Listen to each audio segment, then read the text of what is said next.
Hello, everyone, and welcome down to episode 145 of the Down South Photo Show with me, Brendan Waits, here in Ocean Grove, Victoria, Australia. And the guy on your other screen or in your other ear, if you're listening to the podcast, it's welcome back to the channel, Mr.Glynn Lavender. Yay. Hello, Glynn. How are you? I'm disappointed. Why is that? It's taken a long time for a second invitation, mate. Yeah, It's well, like you got to be pretty you invite me special. on. I Yes, thought it went well. yes. I thought we got good feedback. And Yep. then you only call me up because Cameron's away and you're desperate for another host. Now, that is absolutely true. True. Yeah. That's why. No. You know you're always welcome here. You just got to ask, mate, and you're welcome on the Down South Photo Show. It's That's good. good to know. I'll see you next week. It's good to Thanks see for your having smiling me. face. See you later. Shortest podcast episode ever. Thanks to everyone who has liked, followed along to the channel, and subscribed, all that fun stuff. Fast approaching 1,000 subs on YouTube, so thank you very much for that. Really quick bit of homework while we've got Glynn waiting. Our December comp is now up on Facebook. You have to hit Down South Photo Show on Facebook, hit the pin post underneath. The theme is right up Glynn Lavender's alley for December is foreign. So, Oh, can I be the judge? sure, why not? I love That's judging people's work. That's my passion in life is to yes. judge people and to determine if they're worthy or not. And I love making snap decisions on the Down South Photo Show, particularly when Mr. Blake's not around. So absolutely, you're Stuffing. in. You are the judge for the December comp, Whew. which means you have to give up the prize as well. You realize that, don't you? Really? No, you don't. That's The fine. The, pri the, well, pri- the no, prize is on me. the prize could be very simple. They don't have to listen to the next episode. Yeah, that's right. You know, When a we're year off, they can have 2025 off. that's right. Cam and I ran a workshop recently, and Cam gave away a prize, and the first prize was one of his books. And the guy that won it said, "What was second prize? Two of your Two books?" copies. Yeah, Yes. I promised I wasn't going to repeat that story, but he's not here, so it doesn't matter but really. it's what I would have said if I knew about it. So Yes. Now, we've got Mr. Lavender on to have a chat with us about his recent exploits, big trip across to India, where he took a group of people on a photography tour. Can't wait to dissect that. However, I want to start a little bit before that. For those of you who haven't sort of seen the episode where we had Glynn on the channel, I don't know, 100 episodes ago, whenever it was, we'll link that below for you. We'll also link everything that this awesome man does below in the description. In 25 words or less, Mr. Lavender, how would you describe yourself in the photography industry? egotistical, loudmouth, opinionated, male. Because that's usually those things normally are all associated with each other. I'm a moderately competent photographer who's pretty decent at teaching it. Very good. Oh, that was roughly 25 words or less. And one half of the Shutters Inc. podcast, which of course That's we must. the world's second longest running podcast on photography. There you go. With Bruce. Bruce Williams, Thank you. 590 episodes or something in, Please and forgive me, Bruce, for forgetting your surname, but Bruce Williams, thank you very I much. often do, and I've been with him for hundreds of episodes, so it's okay. Yeah, Now that podcast comes out relatively weekly, rarely. or oh right, It used to be weekly, Weakly, came out yes, quite weekly, and nice. then we realised, 500 or so episodes in that we ran out of stuff to say about episode 120, and so we'd been going for 380 episodes of basic crap. Yeah, So we've dropped it to bi-weekly. okay. And then we haven't done one for about 5 weeks.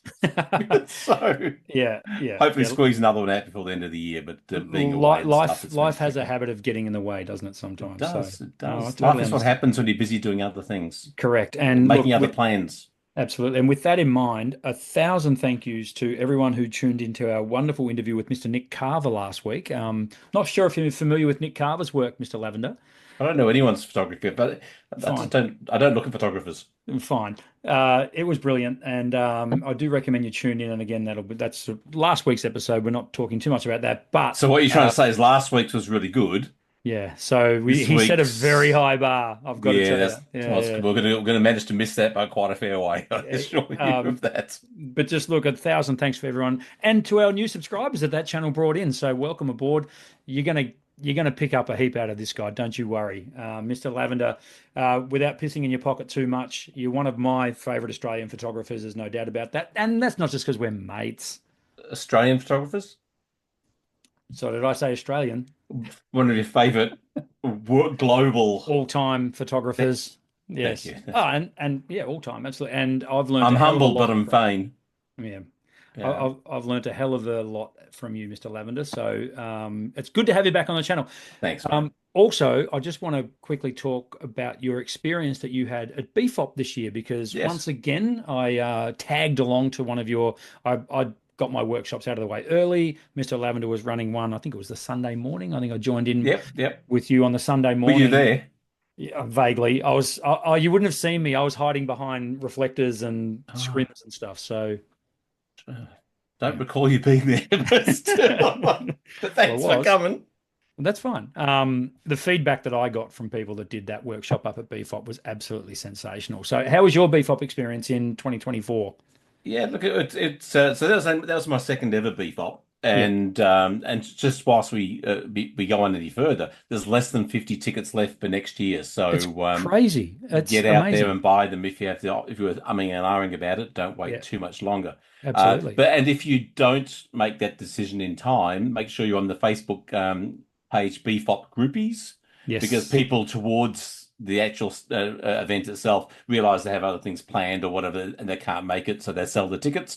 This Yep. is still a secondary opportunity. Look, so this is my second attempt going up there, and I run a morning portrait workshop, 2 hour portrait workshop called um, Great Photos in Shit Locations. Yes. And then I do a very different one in the evening. It's called Great Portraits in Shit Locations, but at night.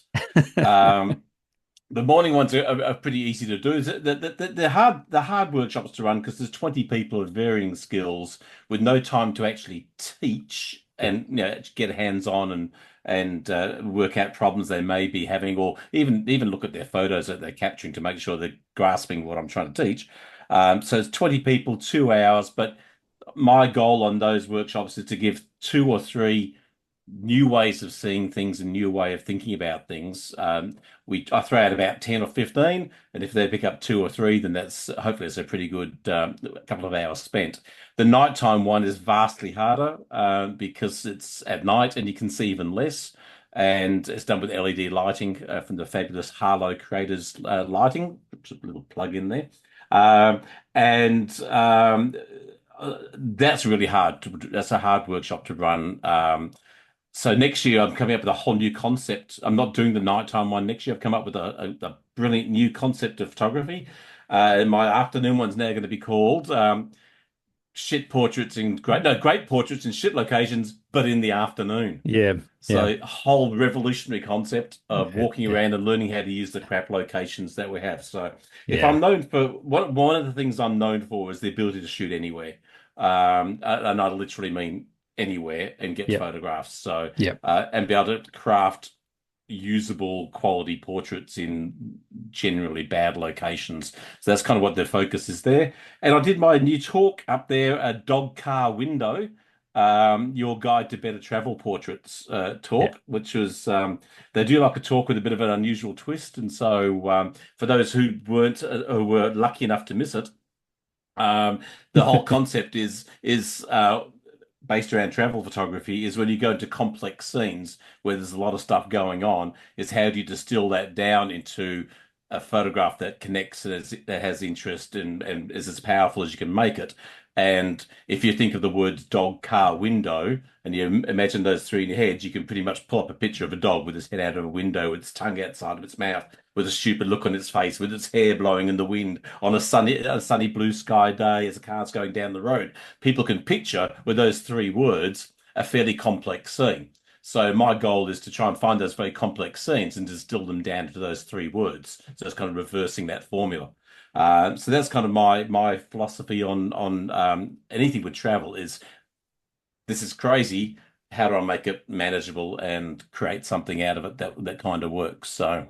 Yeah. So yeah, so BFOP's great again. Yeah, 550 odd photographers is an astounding thing, and the attitude and the camaraderie is great. The friendships, man, I think this is the big thing.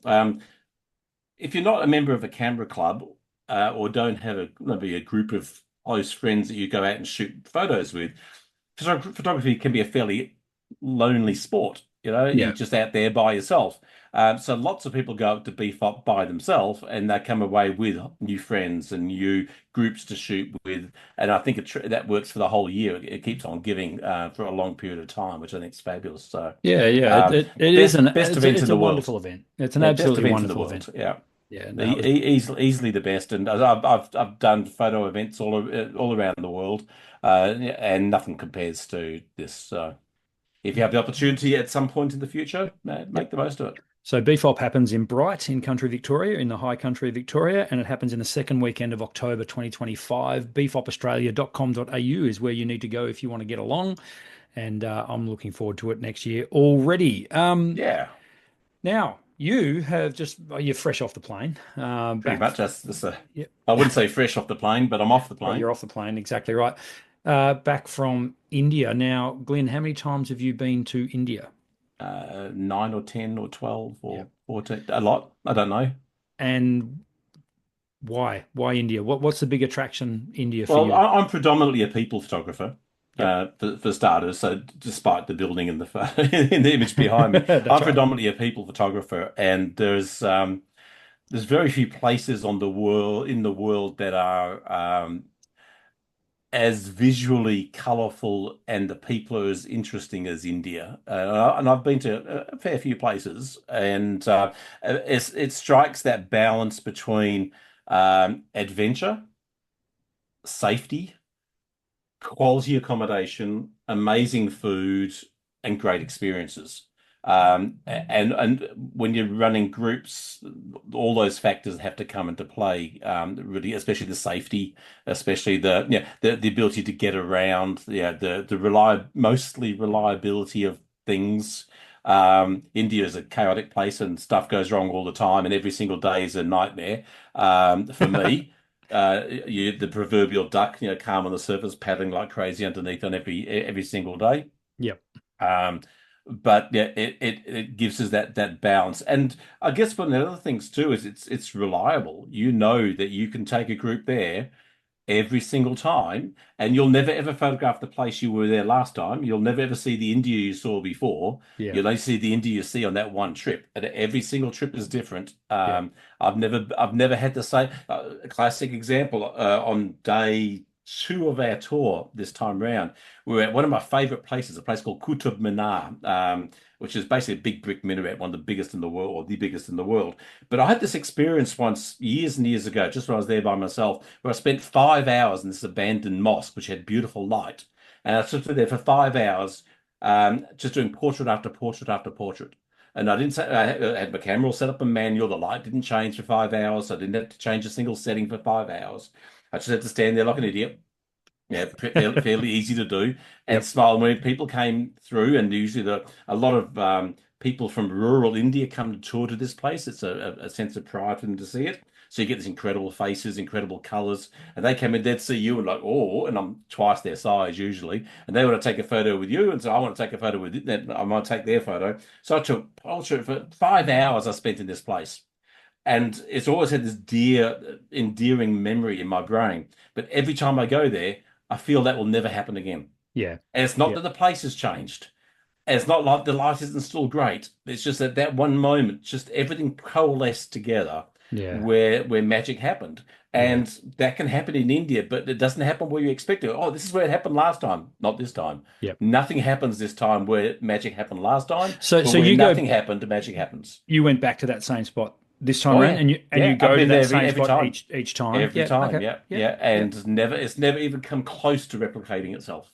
Yeah. So that was one of the questions I've got for you is how structured are you? I mean, obviously you've got an itinerary, you know where you need to be, but I'm assuming, like all photography tours, there's got to be a fair amount of flexibility. Yeah, the first line in my brochure is, "This is not an itinerary; it's suggestions." Yes. Because Yeah. Yeah. there's a rough outline of what we plan to do and when, and the group must be well and truly prepared to not do those things. Yeah. Yeah. Because stuff will go wrong. One example, we were leaving the city of Varanasi. The next morning, we're supposed to fly to Delhi and then catch another flight to Jodhpur, the blue city it's known as. Um, the night before flying, I got a message from the tour company saying the flight's cancelled due to fog. Don't know how they knew that. 12 hours, 14 hours out, but Yeah. they did. Sounds legit. Flights cancelled due to fog, rescheduled to this time. Get there, the rescheduled flight leaves the same right on time. We get off the plane. They said, "Oh, but we've got to change terminals, and you have to get your bags and then recheck your bags, and there's no time to make your next flight now." Oh, jeepers. So what are the options? Well, the options are we just paid like I had to pay for this new flights because the other ones weren't going. So it's like a significant portion, not enough money for 8 people. I had to Yeah. pay out again, Yep. um, which we're no longer catching. So that flight's no longer there. They said, well, we've got two choices. We can catch tomorrow morning's flight, or we can drive for 6 to 8 hours. And this is what the tour guy is saying on the phone. I'm saying, it's not 6 to 8 hours to Jodhpur. I go, oh, yes, 6 to 8 hours. I said, mate, it's not 6 to 8 hours to Jodhpur. What's it really? Well, probably 12 to 14. Yeah. I said, well, I go and tell my clients, your choice is to wait till tomorrow or take a 6 to 8 hour bus trip. And that bus trip turns into a 14-hour bus trip. Yeah. My world's not going to be happy. So we ended up doing the 12-hour bus trip And it was 12 through rural hours? India.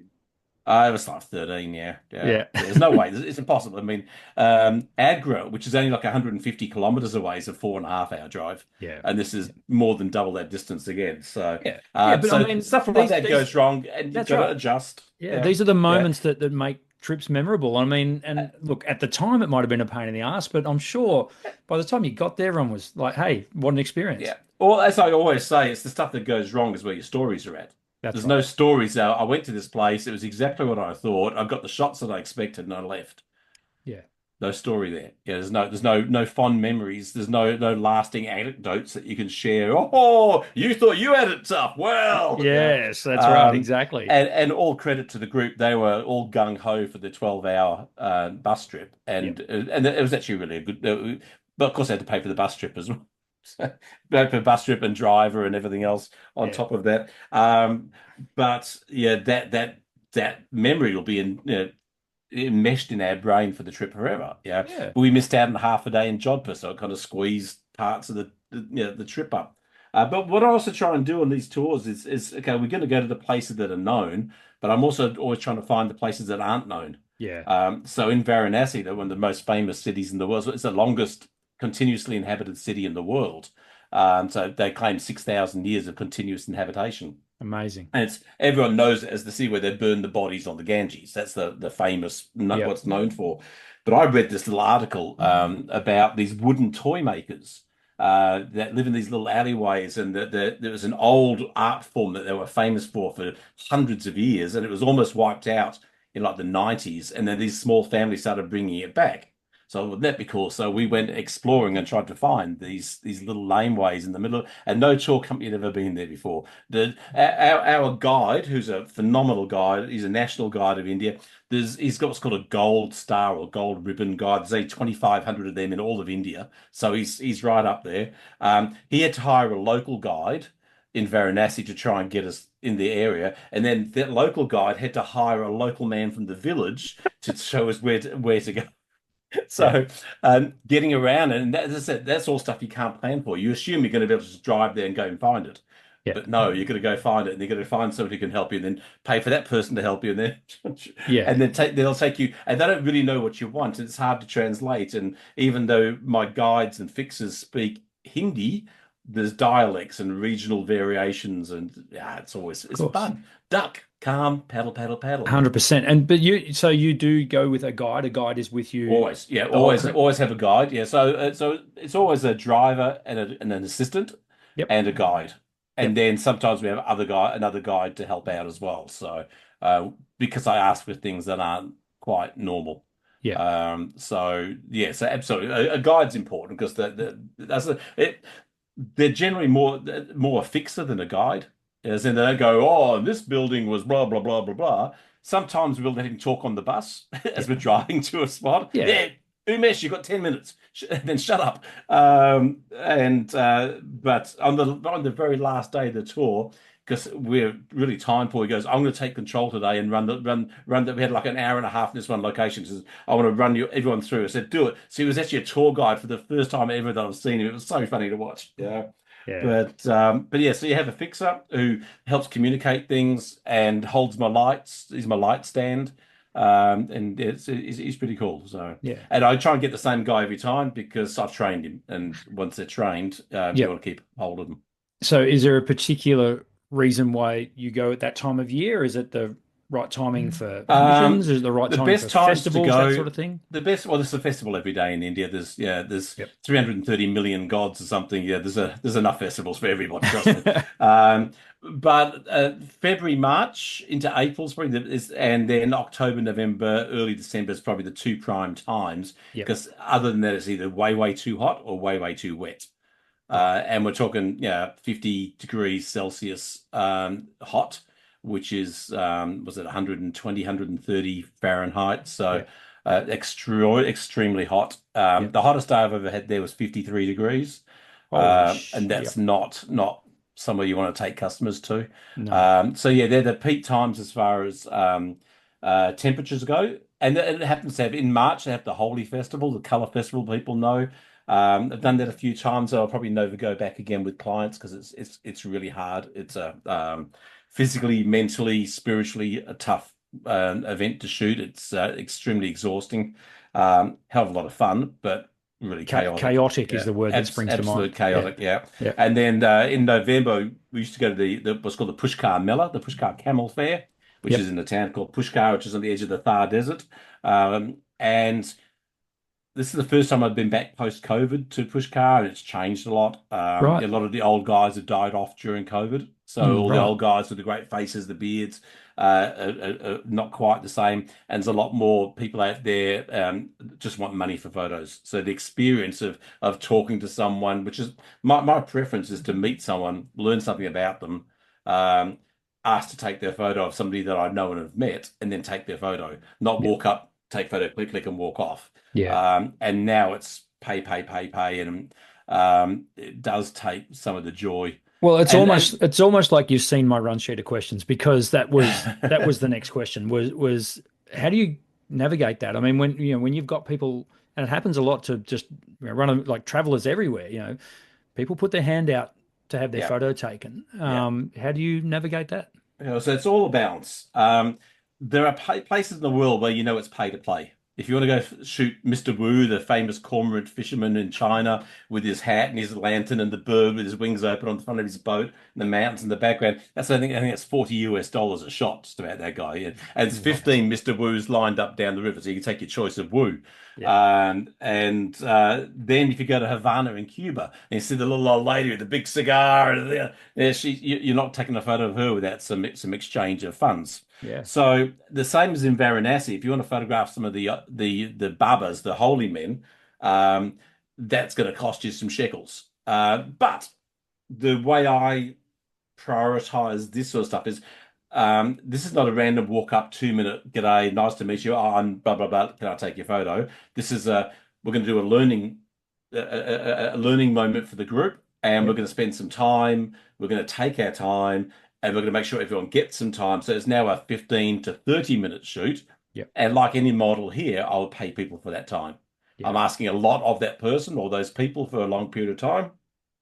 So that happened in Varanasi, photographing this couple of old barber guys. Not actually weren't even that old; they were fairly young. One guy was a flute player. One guy, I can't remember what the other guy had. He had just a staff, I think. But we're photographing them, and all their mates are sort of sitting up on this other plinth just above them. And so we finished with there, and then I'm sitting up there with these guys, and we're chatting for 10 or 15 minutes afterwards. We're sharing WhatsApp numbers. They're sending me photos of their family. I'm sending photos of. So even though it's a pay-to-play environment, we've got a genuine connection with these guys, and it Yeah. feels okay. And that money goes to their whole community. It's not paying one person; it pays everybody. So That's that's kind of a fantastic. different experience, and that's not too bad. If Yeah. you're in things like smaller villages, which maybe doesn't get the tourist trade, you don't want to try and start up a pay-to-play experience. So I carry a little Hewlett Packard printer. It's about that size, called a Sprocket, and I'll take a photo of someone, and if we've had a good experience, I'll print out and give them a photo of themselves. And that is worth more than any money we could possibly offer them I because could well the imagine. expression on their face, and then when they run around the village showing it off, and then everyone else runs up to have their photo taken too, that experience is really, really good as well. Well, I would imagine that some of these people have never had a printed photo of themselves. Exactly. Yeah, some people have never had a photo taken of them. Yeah, that's awesome. So, That's that's kind of a cool, and that works out as that's like an 80-cent print, but yeah, that's a lifetime memory for me and them, you yeah, know. So it's all a balance. But what we're trying to avoid is places like Pushkar is now, where every single person, every single time you lift a camera, it's paper.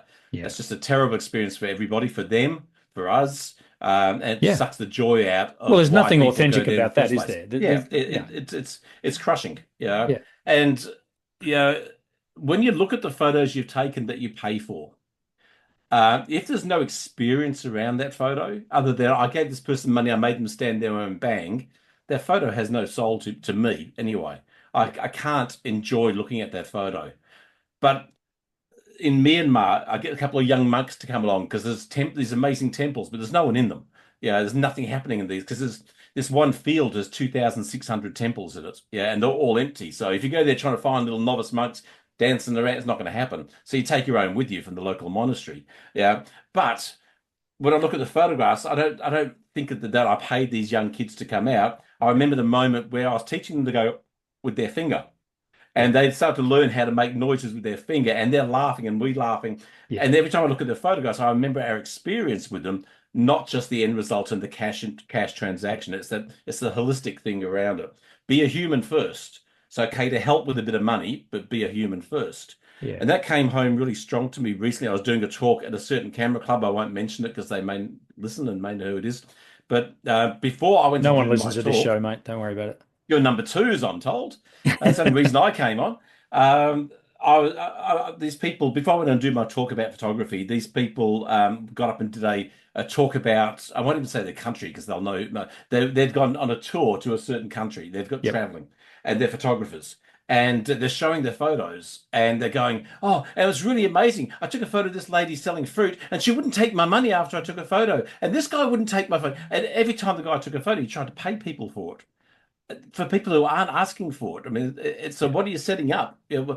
Yeah, hey, you take a photo of someone selling a fruit store, maybe buy a bit of fruit.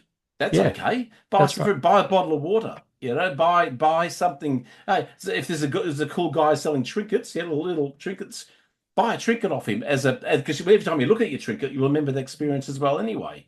You know, make something special out of it. Don't make Yeah. it a transaction because the Yeah, that's right. photos will never have any soul. Well, they That's shouldn't right. have any soul. And if they have soul to you, maybe you need to look at yourself.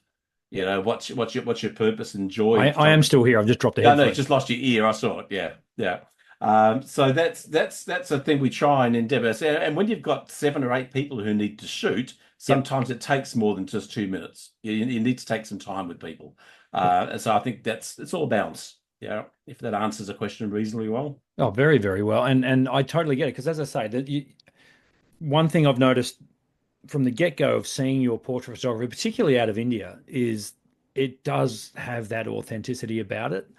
And that can't be faked, I don't reckon. I mean, I and could fake it with the best of them, but um, there's got to be connection. There always has to be connection. And here's the yeah, other thing too: if people are a little bit wary of photographing people, go to India because they'll call you over and beg to have their photo taken. yeah, People love connecting. They want to take your photo. I love going to places where people are as interested as you yep, are in them, yep, and that's a great thing. And India, there's 1.42 billion people. Not all of them have been photographed yet. I've tried. I'm working my way through them. But yeah, get out there and you walk around with a smile on your face and engage with people. And don't be the guy with the 200 mil lens from 50 feet away doing a sneaky portrait. yeah, Yeah, be the guy with the 17 mil lens in their grill. After you've talked to them and had a connection, and there's a laughter and there's a connection in the eyes. It's a yeah, big difference. yeah. No, I love it. And generally speaking, how many people do you take to India on one No more tour? than 8. No more Yeah, than eight. never more than 8. Yeah, Yep. yeah. Okay. It's going to be Yeah. personal for everybody. I've got to be able to spend my time personally with everybody. Yeah. And it's got to be not a production line of the stuff we're doing. Yeah. Yeah, it's got to have that's got to have authenticity too. It's got to Yeah. be an exploration for all of us and an experience for all of us. And it's no experience if everyone stands up and lines up in the same spot to take photo A, photo B, photo C. Yeah. There's plenty of time to yeah, explore your own photographic ideas, not just be limited by mine. Yeah. This trip for the first time, I actually had little daily challenge sheets with just knowing where we were going and things like yeah, work on your balance, work on color, work on textures, work on all these kind of things that forces you to maybe step outside of what you normally would shoot as Yeah. well. So. Yeah. Yeah. I'm a massive fan of that sort of stuff too. When I run tours or when Cam and I run tours together, we have a daily challenge as well. And we'll literally we'll find the shittiest subject we can find. And it's So like, right, Cam, yeah, that's take like photos just of Cam every day. that's right, exactly. And it's like just give us, you know, you've got half an hour. I want the best photo of this crappy old building. And yeah, it's great. You can see it's amazing when you put a prize on the line as well. Yeah, you can The see, competition. yeah, but you can see the cogs turning over, and it's Yeah. great. I love that sort So of stuff. the difference with my challenges is Yeah, I'm only challenging them against themselves. yes, They don't have to show anybody else. They don't have to show me. It's just this is your challenge today for you to see something around these elements. yep, And if you have questions about that, feel free to ask me. But I want to just challenge you to do better for you, not to yeah. do better against everybody else. And but that's just my way of doing things, you know. Well, our challenges are really just designed for me and Cam to get half an hour off and go and get a coffee, or in some cases a Yeah. beer. There's no time off for me on my tours. They're full So, on. so when you have people book into your tours, is there a certain level of experience behind the camera you expect people to have? I expect people to know nothing. Excellent. Pretty much all. And if they tell me they're pretty good, I expect them to know nothing. Yeah. Because there's one thing to have photographic knowledge, there's one thing to have photographic ability, there's another thing to be confronted by the chaos, the sound, the freneticness that is India, and be able to craft good photographs. You can be technically good. Here's the thing. 90% of this last tour, I didn't change one camera setting. Is that right? I had the same camera settings, same shutter speed, same aperture for 90% of every photo I've taken. So it's not about technical proficiency with your camera gear. It's about vision. So I expect people to know nothing. What I try and do, especially if they're Melbourne-based people, is I'll do a little morning get-together just to talk about stuff like settings and expectations. And managing expectations is a really important thing because not every photo is going to be a Nat Geo worthy photo. You can take lots of crap in between the quality stuff because that's how photography works. And if they're either international or interstate, I'll try and do a Zoom catch up with them and just just talk through all those sort of things. So the expectation is you don't really need to know a lot, but hopefully we will elevate you as the tour goes on to get better and better Yeah. at this aspect of photography, if nothing else. And is there a minimum level of equipment that you expect people to take? Um, Ideally two bodies, Yep. but one's acceptable. We had one husband and wife group on this tour coming along, and they were going to share one camera between the two of them, which Wow. blew my tiny little brain. So I actually ended up loaning him one of my cameras and lenses to the husband for him to use. So he had a camera set up for each other. So the reason for two cameras is you want to have your two most used lenses on all the time, out Yes. around your neck, ready to shoot, because stuff happens this fast. There's some shots I think in the presentation where you have 2 seconds to do the shot. And if you don't do it in that 2 seconds, you're not getting that photo, and that photo may not happen again. Yep. And in fact, the shot photo I've got in the presentation didn't happen again. It was that 1 2 second opportunity. Of the 8 people, I was the only one who got it.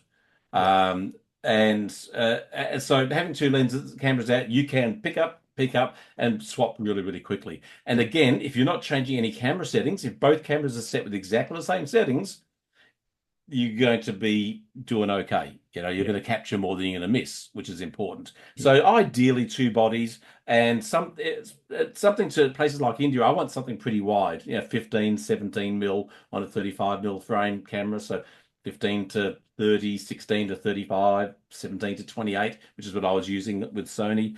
And then the other lens I was using was a 35 to 150, which is another Tamron lens. I'm a Tamron ambassador. So I only shoot with Tamron lenses. So that's pretty much 95% of all the shots. I did have in my bag a 50 to 400, which I Yeah. wanted for push car for such as some sort of isolation shots among crowds. But I didn't use it an awful lot. Maybe said maybe 5% of the photos. Yeah, we all, as traveling photographers, we always end up taking a lens on a tour that, Mm. it's just gone on a trip somewhere and it never gets out of the bloody It's had a bag. nice trip, yeah. So Yeah, I also carry LED lighting. I carry flashes and triggers for every brand of camera, some modifiers, all that kind of stuff. yeah. When I say I carry it, I make my guide Well, with that carry in mind, it around. Yeah, you've obviously got to have a bit of a grasp on all the different manufacturers and all the different yeah, camera a little setups that bit. are Yeah, there. yeah. And I'm assuming you're not brandist. It's like, well, whatever you've got is what we're going to play with. It's a So box that opens and closes. Yeah, yeah, that's right. Yeah. yeah. So you're comfortable with anyone bringing any brand. Any brand. What had a lady on this trip had Panasonic, and that was a little more challenging to navigate because it was a more entry-level body camera. It didn't have quite the range of settings that other cameras would have.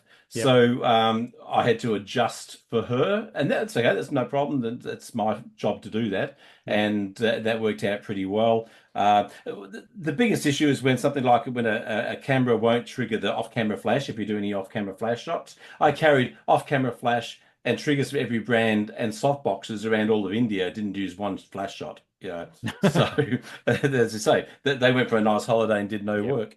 Yeah. But yeah, so when something goes wrong, that's harder to fix than how to use these settings or where to find that on your menu. Okay. So you do your best Yeah. always.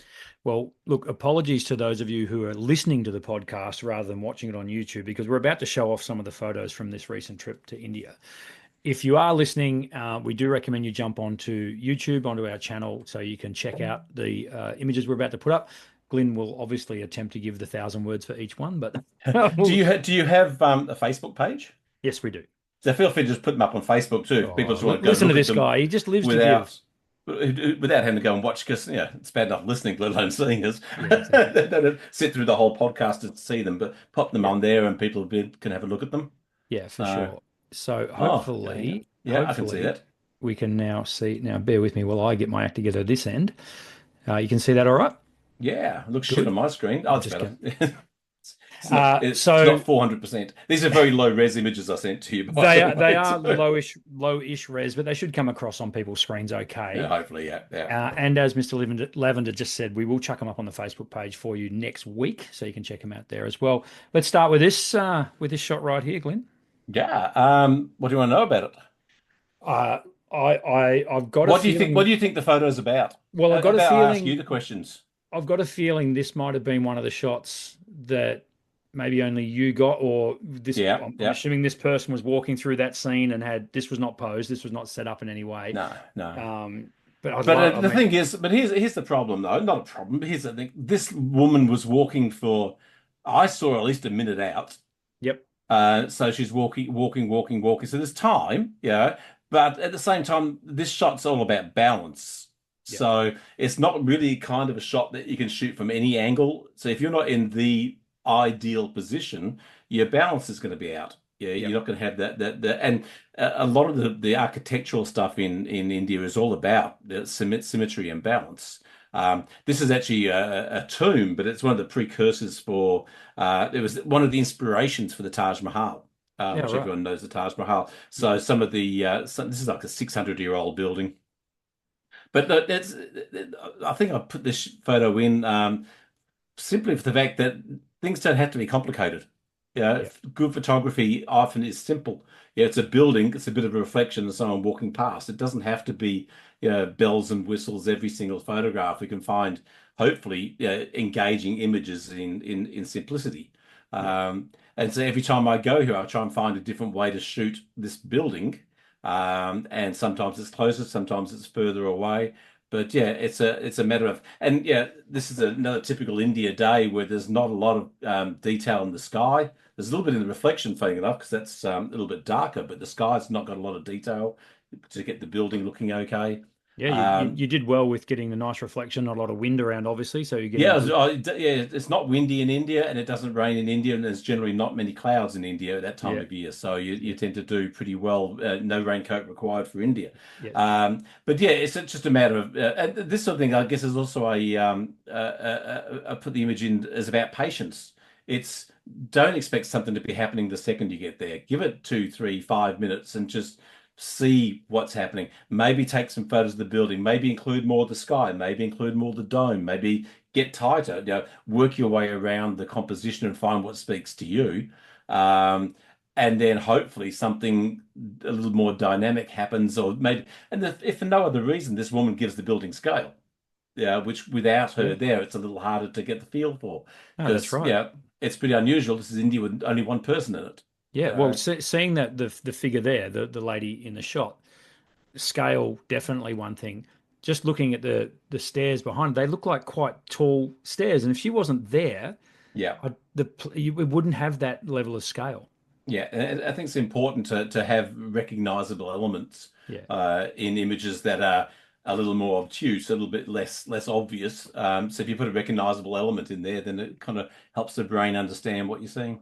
yeah, and the fact that she's got the traditional dress on as well Yeah, was an yeah, and that's added it. I mean, bonus. there's plenty of Western tourists walking around, but why would Yeah, you want one of those in your photo? So yeah, yeah, exactly take right. your time, be patient.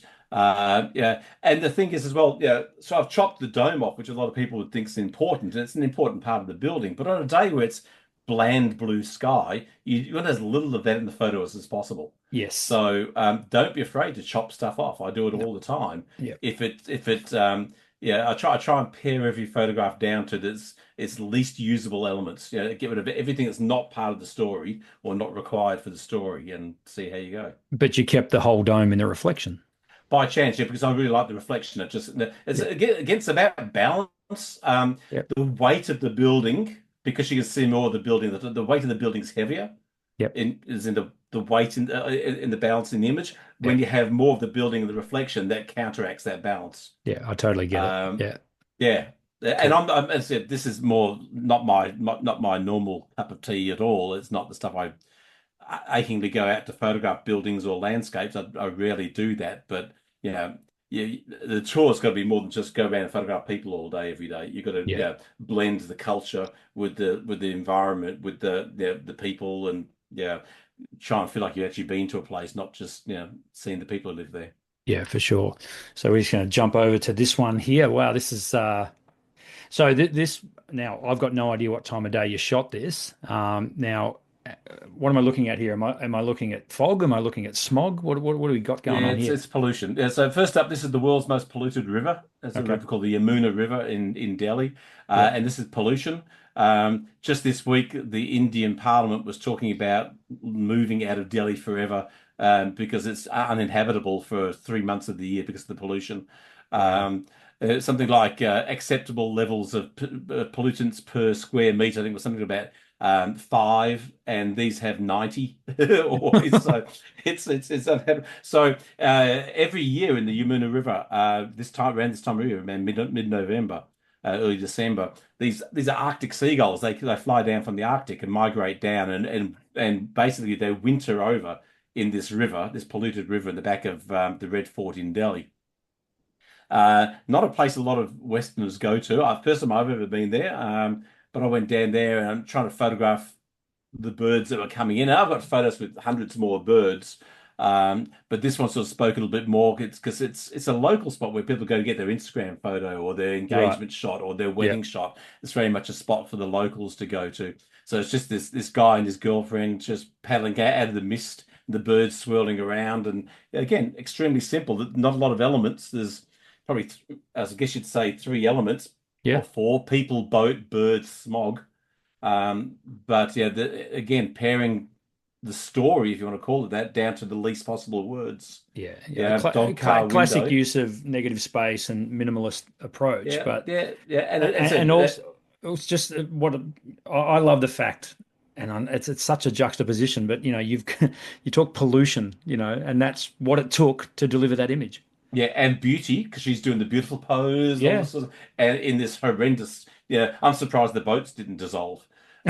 Frankly, yeah, I saw this one dog swimming across the river. It's a wide river. It's probably 150 meters wide, 100 right. meters wide, and this dog swimming across and going, "Hey, you're not dissolving as you're going across, dude. Are you all right, buddy?" And he had this strange look. He's like, "Help me, help me! I don't know how I got in here." Yeah, kind of thing. Um, Yeah, but yeah, again, if we talk about my concept of dog car window, how can I simplify a photograph down into the least amount of words but still tell the story? yeah, Is kind of the goal in this shot. And I found I was doing that more and more this trip, is trying to make simple stories, but hopefully interesting ones. yeah. And there's a tiny little element in this photo that I really like as well, and whether it's intentional or not, and that is the fact that the birds are ever so slightly motion blur. Yeah. That was That. actually yeah. So I said 90% of the time I used one setting for the entire trip. Yep, Then the other 10% was either if I was doing a curated shoot, I'm on manual spot meter and really taking my time. yep, But probably eight of the other 10% is I had a second custom setting with just a fixed slow shutter speed. So my settings basically, so that people might want to know, is yep, 250th per second shutter speed is yep, my this is my 90% settings. yep, 250 shutter speed, 5.6 auto ISO.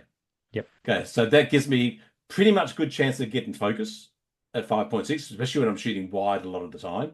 250 is pretty much sure that my unsteady hands and their movement's going to stop. That's yep, 90% of the shots for the tour. My other custom settings, I had them on custom settings on the camera, was a 25th of a second at f8 at auto ISO. So this yep, is 25th of a second, hence getting the move. So you burst shooting to A, have the birds in interesting spots, and also to slow shutter speeds. I kind of have to burst shoot to keep my hand steady yep. and try and find the moment. And hopefully I hold them steady enough, but the movement created by the birds makes it a bit more interesting. Can I just drill down on that just a fraction? Yep, I won't please do. linger too No, long. no, that's good. Auto ISO. Now, Yeah, I think this has become for me the biggest change in my photography quite recently, even in the last few years, is the way that modern day sensors can handle higher ISOs. Back in the day when I first got into digital in particular, and I was shooting on an 8 megapixel Olympus E300, if you pushed it beyond mm. 400 ISO, it was unusable. Famous E300s. Yeah, Yeah, yeah. I mean, it was unusable above yeah, eight, 400, 400 800 was ISO. yeah, Yeah. 800 was almost usable. Yeah, Yeah, and yeah, and I don't even think auto ISO was a thing back then. But probably now, not. Yeah. yeah, now, and particularly with some recent experiences I've had, I'm starting to lean on auto ISO a lot more. Yeah. And is that the same for you? Well, this is the first trip I've ever used these settings, so Right. I've never done it before. This is also the first time I've used Sony cameras whilst Okay. traveling. So I'm normally a Yeah. Canon shooter, but Yeah. Tamron said I'm an ambassador for, wanted me to use some of their new lenses for this trip. So I set a maximum ISO choice of 12,800. I don't want to use any old Mm, ISO, so mm. it would warn me when it was kind of borderline and all that sort of stuff. But yeah, exactly. I mean, when I said things happen in this much time, and if your exposure's out because you had the wrong ISO, you've lost that shot. Yep. Yeah, auto ISO gives you more keepers. I've got a shutter speed that's going to keep my hand steady. I've got an aperture that's going to make sure things are in focus. I need the ISO to most of the time make sure that it dealt with the exposure. Yep. The only variation to that is I can look at a scene if I've got a little bit of time, a couple of seconds rather than happening this fast. I know when I need to either overexpose the shot, which is what this is as well, Yep. or underexpose a shot because the camera's going to get confused by the lighting. So this is like a plus two stop overexposed shot. Gotcha. And so I know if I've got light coming from behind, I have to, the camera's probably going to get stuff wrong. Um, or if there's a big contrast in light and dark in the shot, the camera's going to get it wrong. So you still need to have some knowledge, yeah, not so much knowledge, but preparation sometimes. Well, it's an But understanding of what the light is, exactly. how, But how for, it's going for to most of the react. time, when you're walking down a laneway and you turn a corner and something happens instantly, Yeah. there's more chance you're going to get that photo with my settings than otherwise. Yeah. Yeah. Yeah. So yeah. No, I love it. Well, and look, mate, I'm sort of enjoying these photos for pretty much the first time. I've just banged them into a slideshow without having a close look at them. Cool. This okay. This screams Glyn Lavender to me. It does. This It is a does. classic GL shot. Yeah. Walk us through this one. So this is a very small mosque in Delhi called Fatehpur Masjid. And one of my favorite places to go to. There's a really popular mosque in India, in Delhi called Jama Masjid. It holds up like 25,000 people on the prime praying days. But even when you go there, it's filled with locals and it's filled with tourists. It's a fairly chaotic place. And if you go there, you'll be in about 500 selfies because people are so fascinated to see it. And it's a great experience, but it's hard to shoot because there's a lot of people and there's a lot of demand that them to have your photo taken. So this one, almost no one goes to. This is the first time ever I've been there that I saw another Westerner go into it.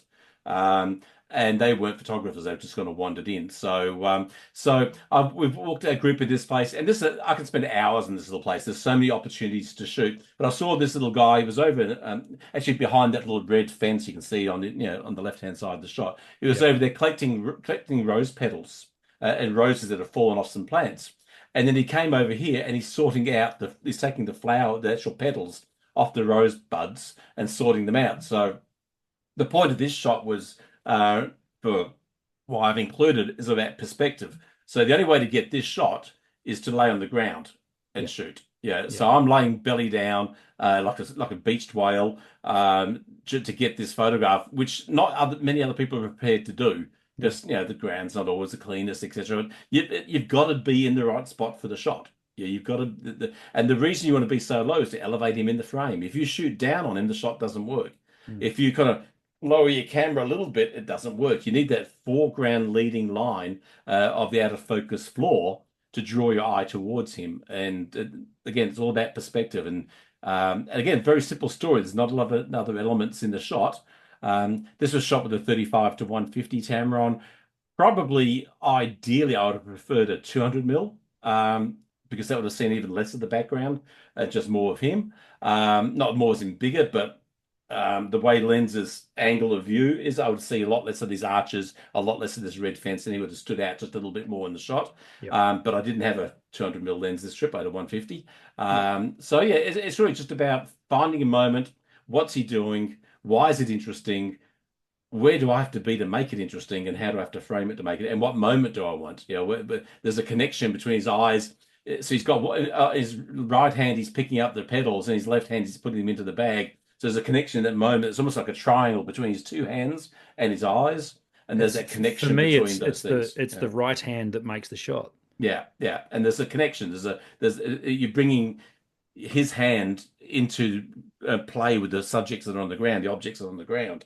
And if Yeah. his hand was up here, there's no connection. So, Yeah, and, um, and and the more you look at the shot, the more you see. You start to look at the clothing, and you start to look at the wrinkles in the clothing, and you start to yeah, look at the wrinkles on his ankle that you can see there. exactly. Yeah, Um, the age.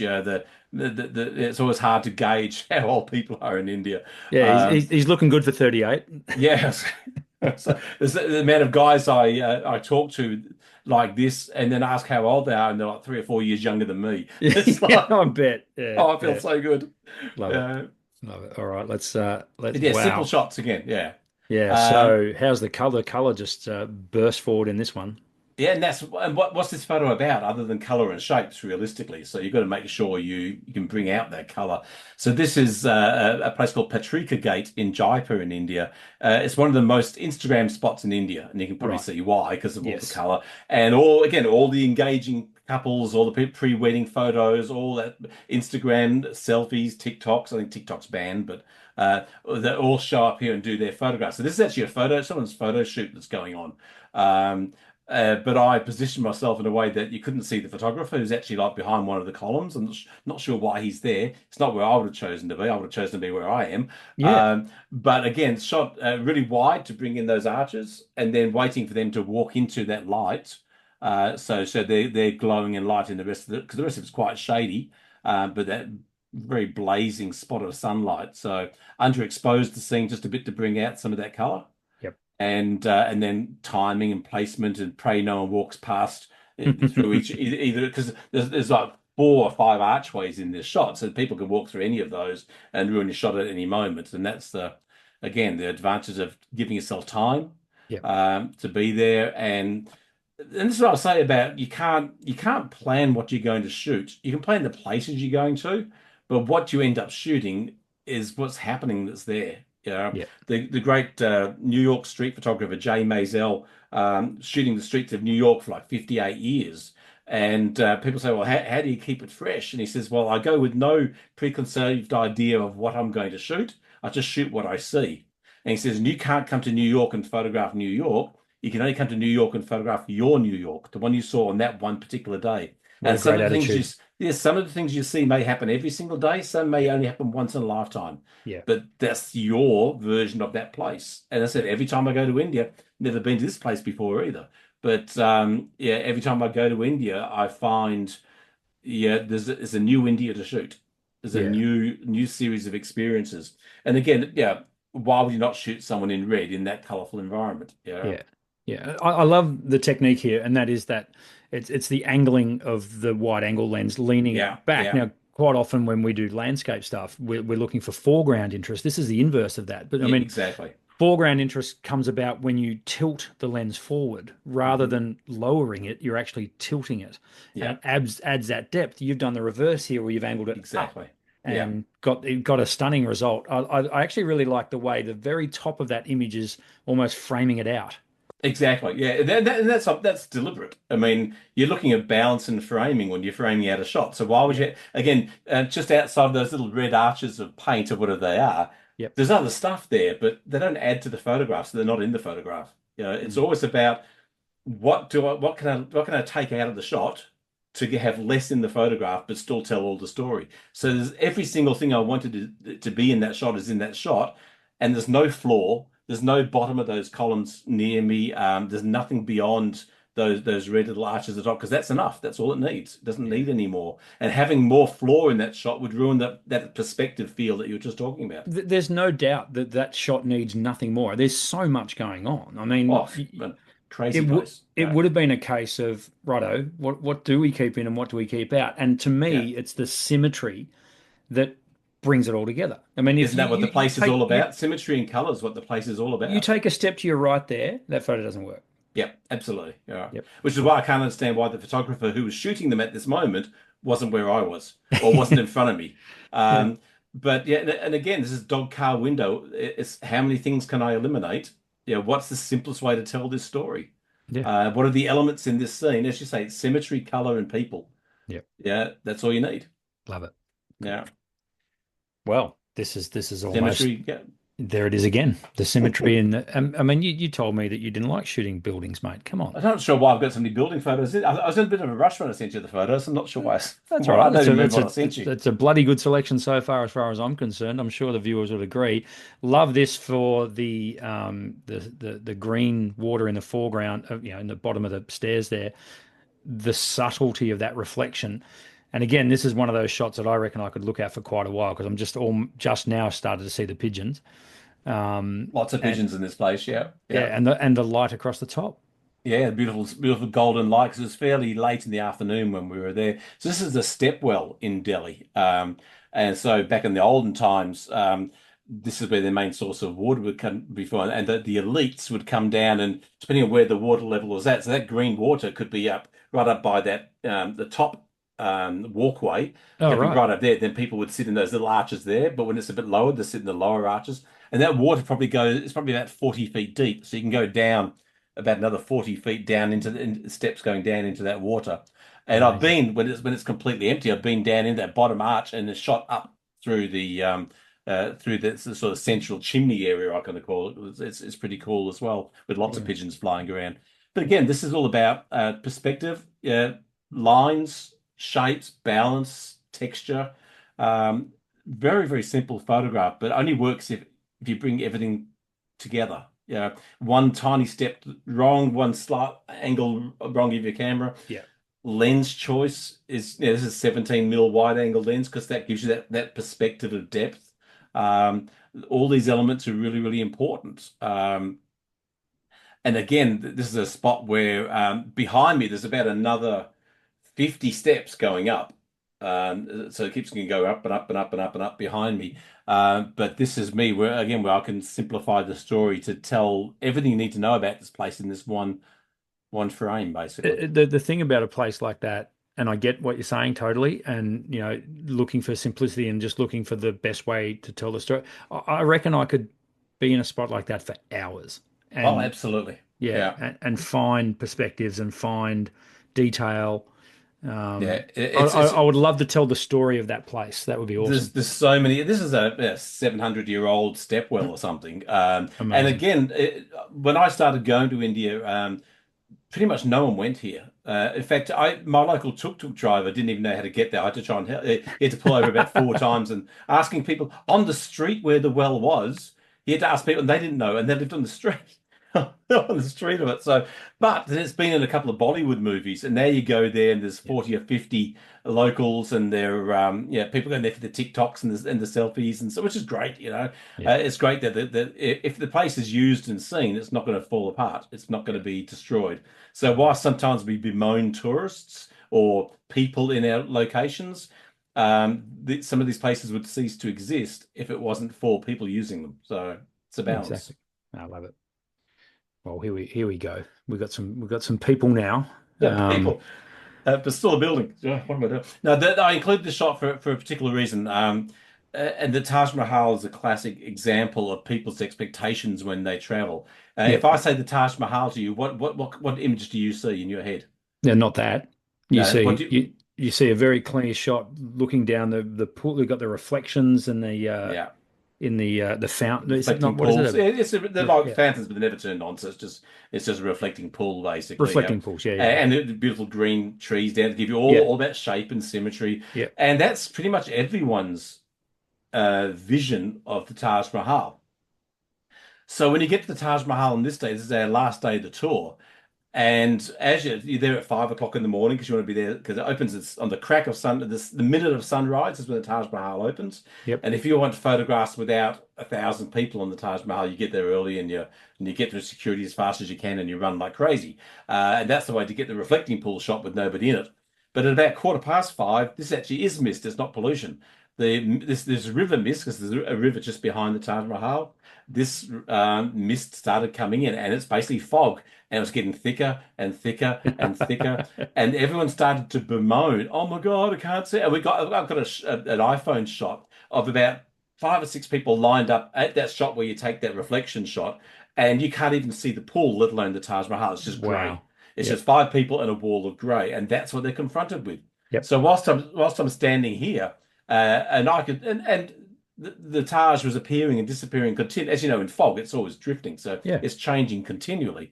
Um, yeah, I'm sitting there and I'm talking to an American tourist actually, and he's bemoaning, "Oh, the fog! I've only got this one morning to be here," and I'm saying, "Mate, I've been here a stack of times. This is the first time I've ever seen fog. Be happy because you can now take photos that not everybody has. yep, Everybody's got the reflection shot, you yep, know. And when you get to a location and you've got your brain so wired up that I want to get this shot that I've seen, and this is one of the curses of the internet. If we're going to go traveling somewhere, we always Google up photos of the places we're going, and our brain starts to imprint all these images that's been shot. So when we go there, we try and create those shots.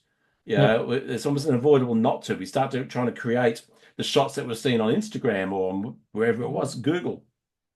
So you've got to have an open mind. You've got to accept what's there. You can only shoot what's there. You can't shoot what's not, and embrace the difference and find ways. And I found this. This came to me years ago at the Taj Mahal as well. A couple of days before the Taj Mahal, we'd been in Varanasi on this little evening river ceremony. We're just standing there, and this Chinese photo tour guide came up to me as I was chatting, and he had a group of photographers over there, and he came up, and there's not many people in our business, so I had a good old chat. Got to be good to know him. And on this particular day, we showed up at the Taj Mahal. Our groups walked in. We've looked up. It's a beautiful sunny day. The reflection pool's gorgeous. The golden glow from the sunrise. Everything's gorgeous. But 3 of the 4 minarets have bamboo scaffolding on them all the way to the top on 3 of the 4, and the group's going, oh. and they're just devastated that all Yeah. of a sudden the Taj Mahal is.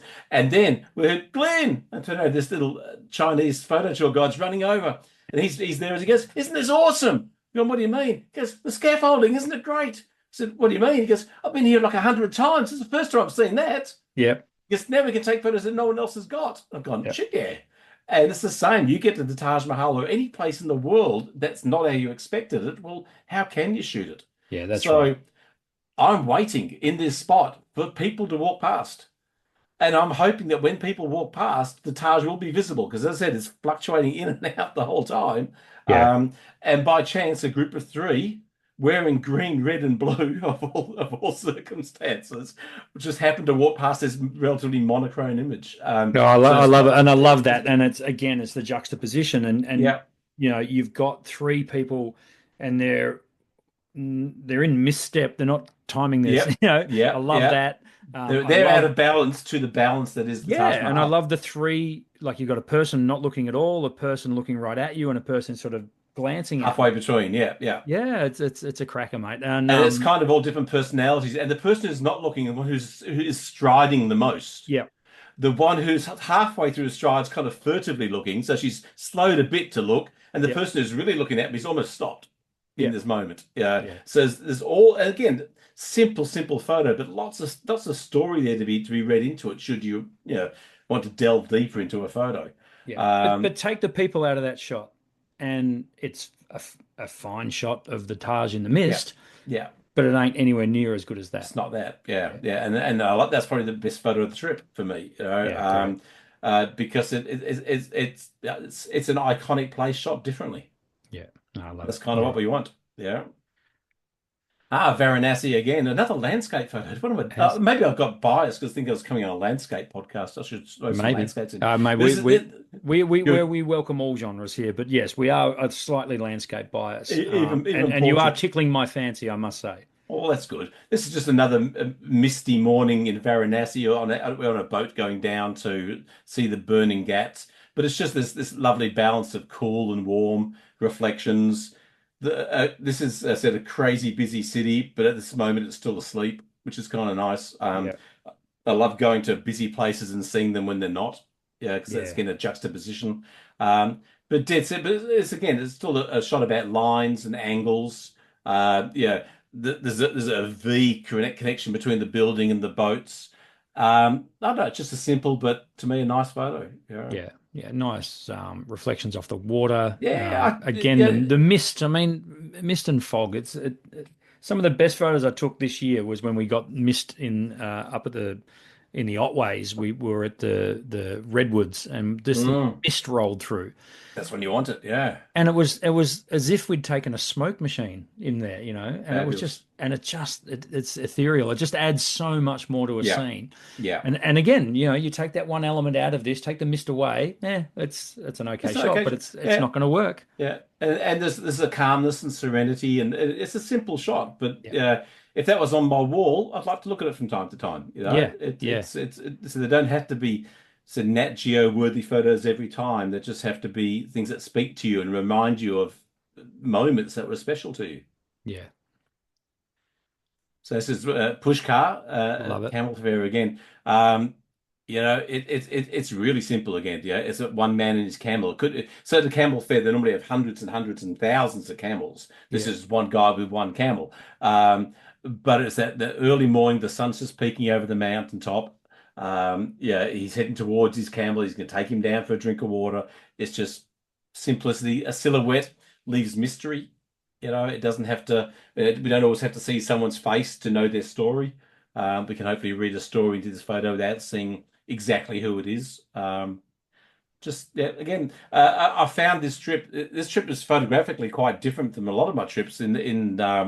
Again, my thought process of photography is always changing, and so at the moment it is about simplicity and how do I tell a story with as few elements as possible. And this might have taken it to the absolute extreme in a place where there's hundreds of camels. I've taken a photo of one, but still, yeah, I reckon it kind of works. question for you. So Nice. when you are lining up, okay, this I'm assuming this gentleman was slowly walking across the Yep. scene, Yep. right? So you see him coming, you see the camel. Does the shot come to mind? Like you know right, that's I reckon about there is where where I'm going to get the best shot. You know, how many frames would you have taken for this scene, for example? Three. Yep. And that would be more about position of his feet and position of his stick.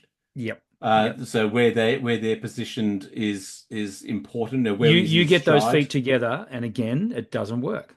changes as a shot. Yeah, Yeah. and again, the angle of the stick and the angle of the leg are almost the same, the Yep. back leg. So there's a balance and symmetry in that as well. And this is a very low percent. This is be almost down on the ground. I'm kneeling to get this shot Yep. to elevate them up in the scene, to raise them up into that sky more. Otherwise, that mountaintop's going to be sort of half-hiding the camel.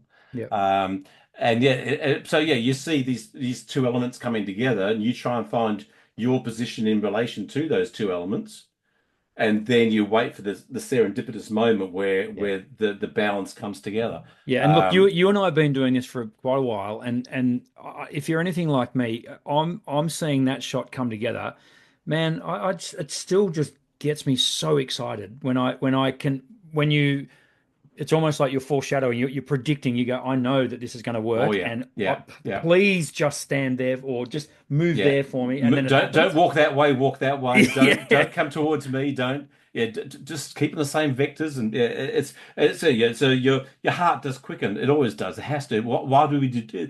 I don't give a damn about my photos. I said this last time on the podcast. If I like, in fact, on the last day at the airport in Delhi, you have to take everything out of your bags: batteries, cameras, lenses, yep, hard drive. Absolutely everything's got to come out of your bags. Take your shoes off, and I emptied everything out. And my hard drive wasn't there with all the photos from the trip on it, and it's gone. It was in there before. I realized the zip wasn't closed, so it's fallen out, obviously, as we're moving between vehicles or whatever. I oh, guess the only thing I can do is message the bus that dropped me, our bus that dropped me off. Can you just check, see if it's there? Otherwise, it's gone. And there's a moment of, oh, damn. And then, oh, well. And the group got together and I said, "Oh, I lost my hard drive with all my photos." And they're all, "Oh my God," they're all crying. "Aren't you upset?" I said, "Doesn't matter. We've had the experience. yep, The experience was everything. That we had all the moments and times that we shared. It would be nice to see the photos to remember those moments, but as an overall, the trip will never be forgotten." yep, And then by chance, I found the hard drive. But it's like, oh, there it is, and they all go, "Oh my God!" Yeah, either way, I don't care about the photos. I yep, care about the joy of doing.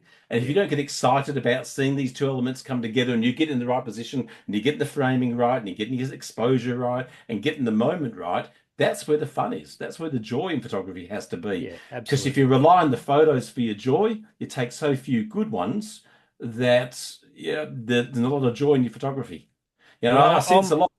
for one, I'm really rapt that you found that hard drive, just because I wouldn't have seen these photos, but surely there is still like you look at that photo now and it takes you back there, and that's what the Yes, joy yeah, of the beauty of yeah, photography and it, yeah. as I say, those moments like you say, like your heart starts to race and this is going to be a cracker, it's coming, but to be able to have it, I don't know. I mean, It's I guess nice. in some ways it's almost like they're the trophies, that Yeah, they come. are, but see, I take a lot of photos. Yeah, I've got a lot of photos. Yeah, if I lose some, it doesn't really matter that much. not the end of the world. Yeah, And people don't believe that, but the only photos that matter to me are my family. If I lost those, it's devastating. yeah, If I lost a photo I took on tour, so and I said, and so to me, if you can't get enough joy out of the doing, I said the photos themselves will never be enough. And then I find people then going into competitions.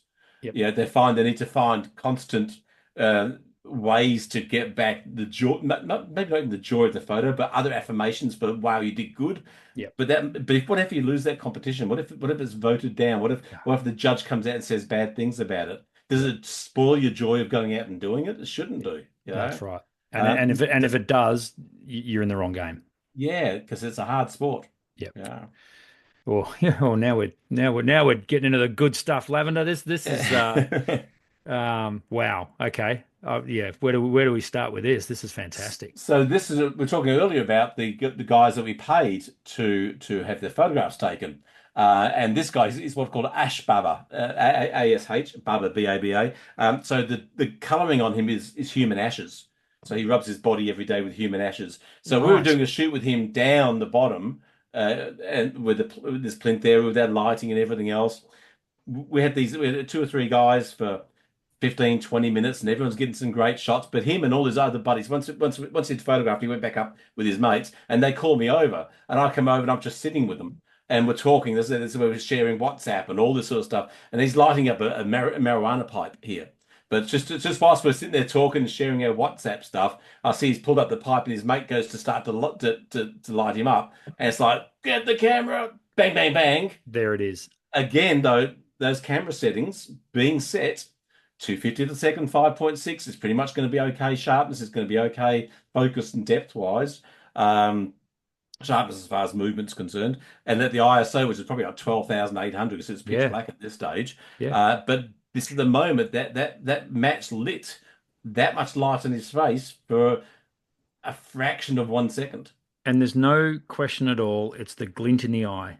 Yeah, and that's the glint from that little catch light from the flame lighting up, Yeah. but he's looking straight down it because we've got this relationship now. Yeah, we've spent. I've got photos of him and his family, and he's got photos of me and my family. He sends me every morning I wake up, or when they wake up about 6 hours after wake up, he sends me a daily blessing. Yeah. Fantastic. So I look at this photo and I remember him and I remember all the moments, but it's a cracking shot. But as again, it's there's elements that come together that make the shot better again. The grey ash on his body looks kind of blue because it's nighttime. The warmth of the cigarette of the match and the warmth of his turban is orange. So you got this juxtaposition of cold and warm elements as well, this contrast. So there's all these things. The other arm is warm toned versus blue toned. You know, there's all Yes. these other elements that come together that I think elevate the shot even further. Yeah, There's it's not saying probably it's the one. world's best ever shot, but Oh, mate, it's up they're there. good. There's an element in this shot that I really like as well, and I think, and I could be wrong, but I don't think his eyes are locked on you. They're just slightly off into the distance. He's stoned. Right. Well, well, thank goodness, because that just adds that extra, it's the detail that Yeah, that just yeah, adds that extra element. Now, I think if his eyes are locked on you, that's it's a more of a startling image. I think just because he's just slightly off, yeah. I agree. it's a softer feel to it. It's a less confronting feel. It's more of Yeah, a wistful look on his face. So yeah. It's not a confronting image, which it yeah, might be if he's looking straight down the barrel. yeah, no, Absolutely. love it. That's And so it's cool. and but I said this is again about the advantage of settings that the immediacy to shoot with a fraction of a second warning and be fairly confident you're going to get the shot. So yes, this is definitely this is the first time I shot with this fixed settings as an idea. It kind of goes against the photographer brain that you have to be worrying about aperture and depth of field and all the stuff. No, you need to get the shot Yeah, first and foremost, and it's quite a revolution for me. It's a revolutionary way of shooting. yeah, no, I love it. Very Again, cool. oh, this is just a photo of it. So we talked before earlier about pay to play photos. So again, at Pushkar, nothing was particularly happening this particular morning. We were there and not a lot's happening. So when nothing's happening, what do you photograph? Well, you can't photograph nothing. So that's my job as a tour guide to make stuff happen. So Yeah, I approached these two snake charmers. And this is going to be, I knew it was going to be a pay to play because that's what they're there for. yep, Can we take some photographs? So the group took their photos. We got the light out. We did some LED lighting. We did some cool stuff. Got some nice shots. And then at the end, again, one of the guys just comes sit next to us and he puts his cobra around my neck, up on my head. It's going around me and doing all this sort of stuff. So again, the experience. So yes, we paid to play, but then we built on that with a personal experience with them. And the guy who's Cobra is, he got home. We were actually on the bus that night, leaving out of. Actually, no, it was the bus. Yeah, I think it was the bus leaving out of where we were. He was on a motorbike going along with his wife and his kid on the bike. So having a laugh, and then got home that night. And of course, we got the WhatsApp. So he's sending me photos of his family at Hull. He's sending his photos of his kids and all. So we've got this again, this great connection. There's a way of connecting with people, even when there's not much language to share. There's a humanity we can share. So I just yeah, thought this photo kind of epitomized the how do you elevate the pay to play experience to something that when you look at the photographs, it will give you joy. because I'll never forget having the cobra. It didn't worry me in the slightest. I'm not scared of snakes or anything. So that was no. I didn't look in his mouth to see if he'd been defanged or not. For the rest of the group, they were freaking out, and that's a great experience again for everybody. We've turned this moment into something that's memorable, which is what Yeah. the job is to do. You know. No, I love it. Love it. Very cool. Oh, and I'm not sure how many photos we've got to go, but again, the Taj Mahal in the same location as the previous shot. Probably got about another five or so to go. Okay, no, it's same location, same concept. But these birds were there one time for one fraction of 1 second. I Yeah. took three photos. I took the one where they're in the best location, but I had to run down from where I was, get down lower, frame it just as they went past, and I saw them coming, and no one else moved. Yeah. And there's no time to say, "Quick, everybody, come!" because Yeah. it's Yeah. gone. There's Yeah. literally 2 seconds from go to woe. Yeah. But again, Taj Mahal, different. So Yeah, you said you got three frames of the birds yeah, going across. yeah, Oh, yeah. And oh, can I guess that this is the third frame? I think it's actually the second. Okay, all right. And Yeah, the reason I say that is because you've I given would have it thought the same. you've given it a feeling that the birds are unveiling that view. Yeah, I would have thought the same though that you've got it right. What often happens to this stuff is you go a bit early. You Yeah, pre-anticipate, so you're shooting before the actual yeah, events yeah, happened, yeah. and then it's only towards the end when it's actually coming towards. Sometimes you just finish shooting and it hasn't finished, which is a terrible thing to do. Yes. But yeah, this is I think the second, and again, it's really about their placement in the shot. The third one, there were more bounds to the right of the shot, and the first one, they were a bit too far to the left of the shot.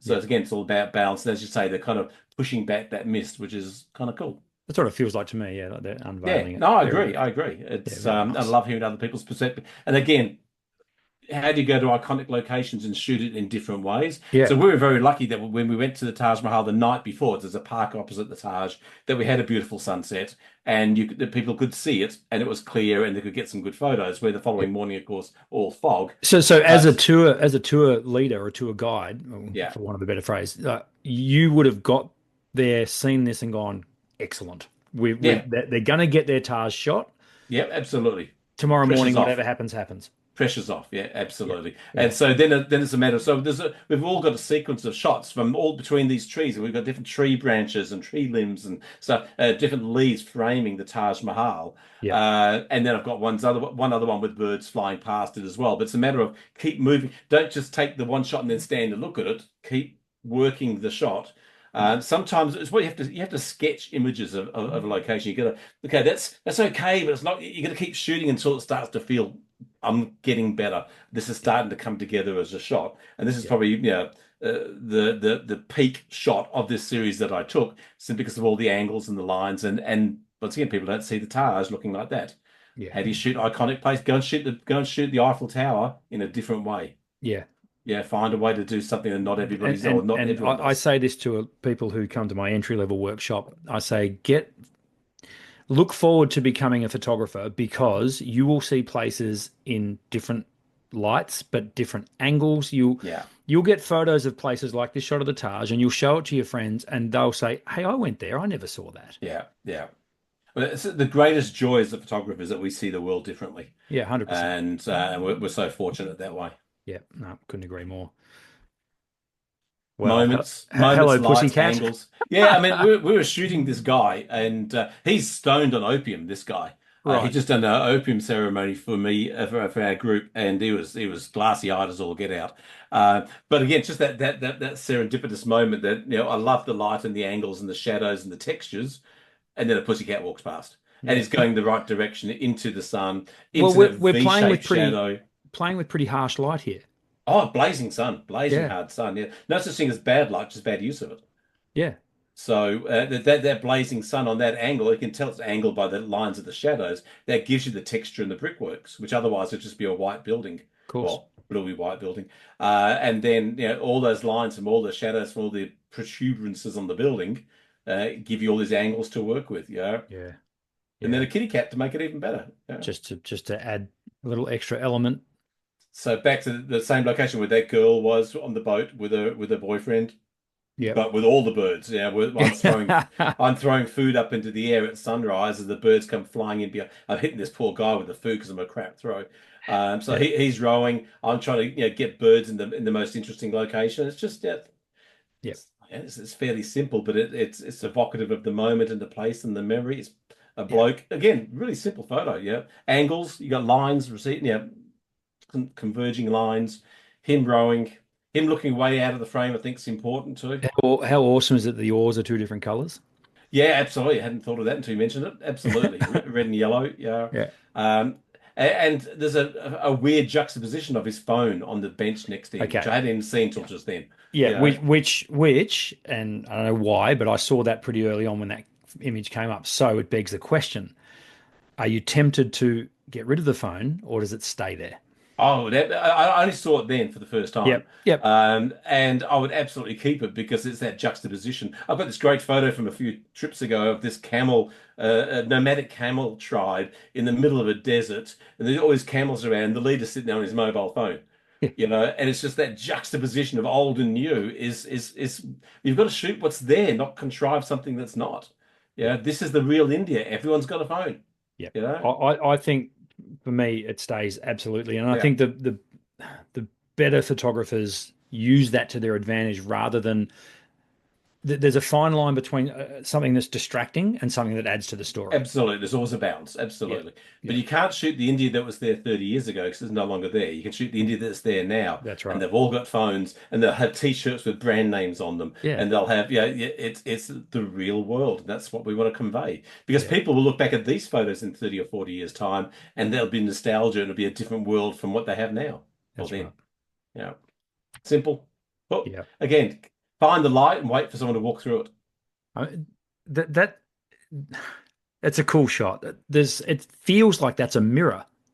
I don't know what makes me think that, but it feels like it's Because a it's dude it's checking the himself darker out in the frame mirror. around the outside of it. It does Yeah, I look. guess so. Yeah, I don't know, but wow, great light. But yeah, but that's it. So this is in whom this is actually funny. If this is, I don't know if this is the last photo. I'm pretty sure it is.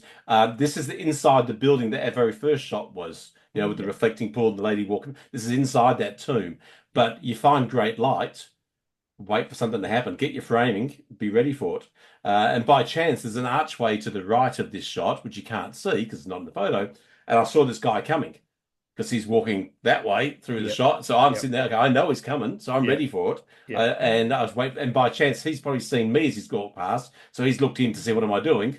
Perfect. Bang, bang, bang. Love it. Yeah. And I love the look on because you've sort of caught this guy before he's had a chance to react.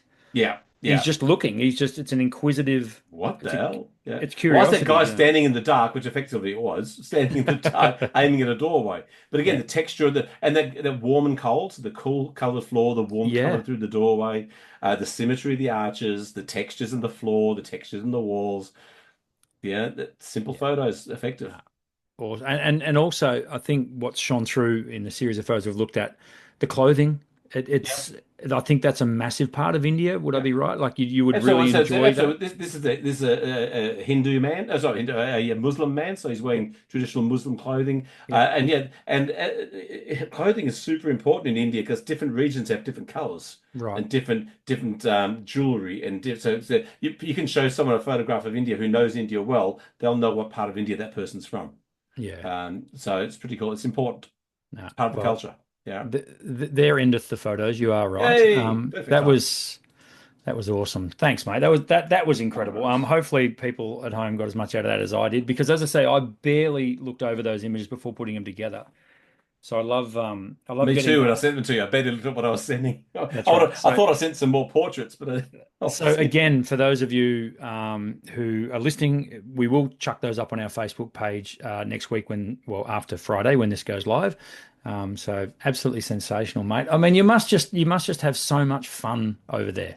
Well, this is the biggest joy is at the end of every day. People go, "Oh my God, this has been so amazing! I can't believe how good." After day one, people are saying the tour's justified already. Yeah, That I've done enough and seen enough in one day that whatever happens now doesn't matter because yeah, I'm good. And then every day you try and build on that because it's all about variety as best as possible. So you see and try and do different things every day. So yeah, the experience isn't the same, same, same. There's not another effing fort. or not an effing castle you get in England. Yeah. You can't just see the same things over and over again. So hopefully every day brings new experiences and new joy. Yeah, Yeah, it's and lots of it's that fun. Yeah, variety that you get in a place crucial. like that that just Yeah, makes every day different and probably yeah. every few hours Every different. trip, every trip, as I said, and I've never been to the same place twice, but I've Yeah, been to the same place lots of times. love it. Well, Yeah. mate, been awesome. So this 1 hour podcast has gone for nearly two. So fantastic. Good work. Sorry, dude. I kind of knew that would happen, and that's totally fine. If people would like to join you on one of these trips, Glenn, obviously we're going to link things below, but how do they get involved? The best way to connect with me, and that just means it doesn't mean you have to come on a tour. It doesn't mean you have to come on a workshop. I'm always open to answer questions for anybody who thinks I can add any value to what they want to know. Follow me on Facebook, follow me on Instagram, just Glynn Lavender. There's only one of me in the world, so I'm easy to find. Um, just reach out and say, I've got a question about this. Anything I might have said in today's podcast, say, oh, what did you mean by that? Happy to answer questions always. If I happen to see you on a tour and I advertise them in all those places, if you happen to come to a workshop, which are amazing, by the way, aren't they, Brendan? Just say Sure. yes, Brendan. Of course Just they say, are. yeah. Goes with it clearly goes without saying. Well, no, I want you to say it. But yeah, yeah. If you want to come join me, I'd love to have you and share a beautiful part of the world with you. Yeah. Well, I've been very fortunate to have this man down to my shop here in Ocean Grove a couple of times to run his natural light portrait workshop. And I dare say we'll be hopefully getting you down in 2025 for one of those as well. Love So to, keep an eye love out for to. that. They're brilliant. That's a good, a good afternoon spent with Mr. Lavender down here in lovely Ocean Grove. Any excuse to come down here is, Always a good excuse. why not? So, thanks a million for joining me. Oh, look, if Pleasure. you've got any comments, people, you can leave them below. You can get in touch with Glenn by the socials, as he's already pointed out. And again, everything will be linked below. Thanks a million for joining us on the Down South Photo Show, Glenn. I hope you enjoyed it as well. Of Oh, always love talking about myself. You know that. course you do. I love it. Uh, that's it. That's the podcast. We will see everyone for episode 146, maybe with the 5'2" Tasmanian. Who knows? But He's once not again, that tall, surely. well, that's true. Once again, Glenn, thanks for your time. We'll see you My next pleasure, week. mate. Good to see you. Cheers. Bye.